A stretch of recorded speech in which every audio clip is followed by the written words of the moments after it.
imagine that Anderson has the wherewithal to keep up the pace with on the left wing of Panarin?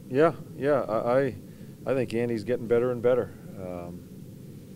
It still drives me crazy he missed so much camp because, you know, in my conversations with Andy when this was going on, he was beginning to, I think we were beginning to have an understanding. I was understanding him better. And I can see him as being a really good player in this league. And he was stupid to take all that time off, but he's come back in, and he's earning what he's getting here. He looks faster than he did last year. Yeah, he looks, he's played well. And you've said he's going to be a big part of this. Has to be. He's a young kid, a big winger that can skate, shoot. He can do everything. If he just keeps his head on straight and thinks the game, he'll be a big part of this.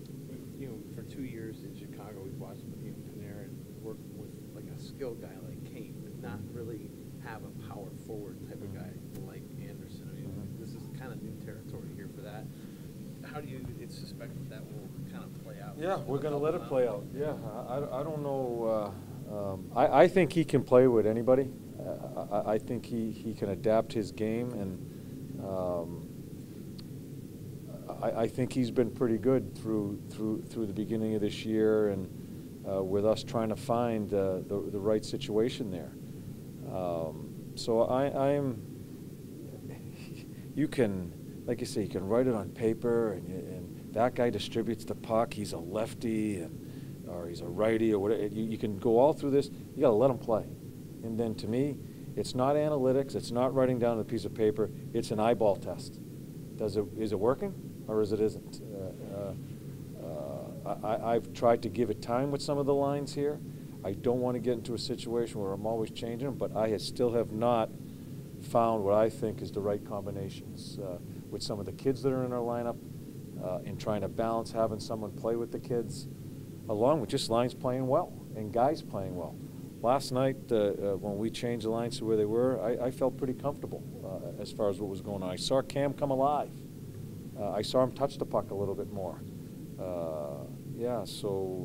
And I even like Wenny's line. I like Wenny and Borky, and when I put Calvi there, I thought that was a good line. Who the hell knows what happens 3 games from now? I don't know. But going into tomorrow night's game, I feel pretty comfortable about the 4 lines. With that line in particular, those guys have played together so much. How much does that play a part? That chemistry? Yeah. I don't think Doobie's played well. I don't think Cam's played well. I keep on hoping Cam, and I do think Cam and Brett have a little bit of chemistry, but it just didn't feel good to me, and it didn't look good to me consistently enough. Doobie has struggled right from the get-go here, and I thought he felt much more comfortable when we put that together. They're familiar, and I thought it changed the momentum of the game last night when we put those lines together, and so hopefully it'll continue so I don't have to talk about this with you guys all the time. How important leadership aspects are to you, the way the room operates. How difficult is it after a guy's had a letter for 5 years like Dubinsky had the A? How hard is that to take it away? Yeah, and Doobie and I have had a very frank conversation about that. That's one thing him and I can have. We've gone through a lot together, good and bad. I think it's for the good of him. Doobie's going to lead. He's a leader. He's a leader, not through his mouth, through his play. People follow him with his play. We need his play to do more of the speaking than worrying about a letter on your chest. Yeah. And I look at Jack Johnson. It's a twofold thing here. I look at Jack Johnson. Jack Johnson he's a leader. He's a guy I think I need with our young D. And I want him to feel that part of the leadership. And I think Jack's proud of having a letter. And with the young D, I think it's a really good turn here for us. And it's not going to stop Doobie from leading. He just doesn't know how not to lead by his play. Hardest practice player on the ice, and hardest work on the team probably most every night. I just want to take a little bit of the load off of him and let him worry about his play.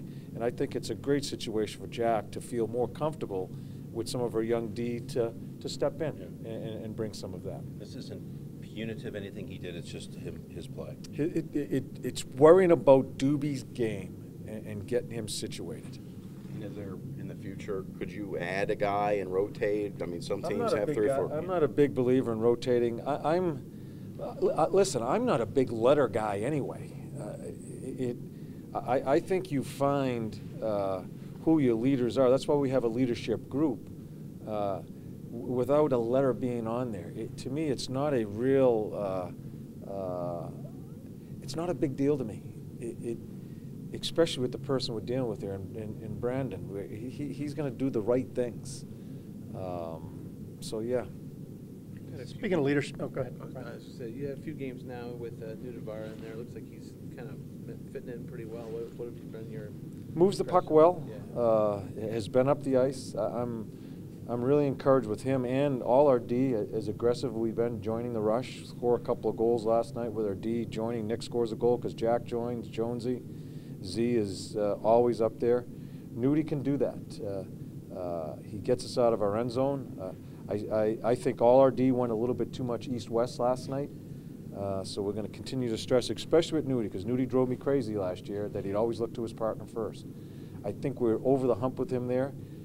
He has the ability to make that first pass and get us into the neutral zone right away instead of making an extra pass underneath our blue line. First 2 goals last night, Boone was right in front of Johnson, creating that screen. Yeah. How much do you want guys to follow that lead? Yeah, you and know, getting that blue? I don't think our game was that great last night. I don't think it was that good last night. I think one part of our game was our blue play. We score a goal in the power play with Jens there.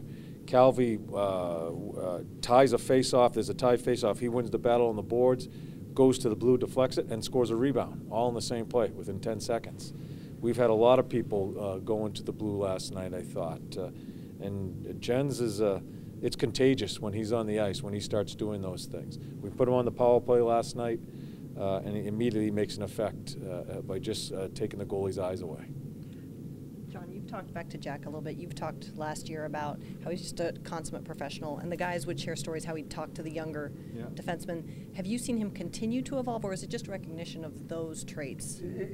You know, I just know Jack. You know, it is. He's going to lead. He leads by example too. The two are the same. Him and Doobie. It's not a lot of. Well, I shouldn't say that. Doobie talks a lot.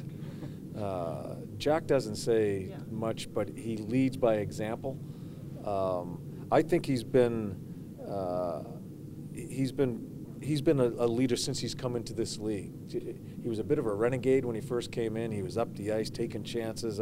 He has that type of personality. You watch him in the weight room, in the off ice, you can't help but follow him as far as how he takes care of himself. So, yeah, this is something, quite honestly, I've thought about for a long time. And not so much rewarding Jack, but we have such a young back end there. I wanted someone back there, and so the situation with Doobie, it kind of pushes me that way. It seems like he's talking more, though, to the young guys. Yeah. Have you seen that? Yeah, Yeah. yeah. And he's an old school guy. I think some of the young guys need some old school stuff too. We got all wrapped up in all this new wave of hockey and how you play, how you train, and the analytics of it all. Sometimes it's just a will, and Jack certainly oozes that. And I'm sure has some very frank conversations, very simple conversations about how to play the game at that position, the toughest position to play.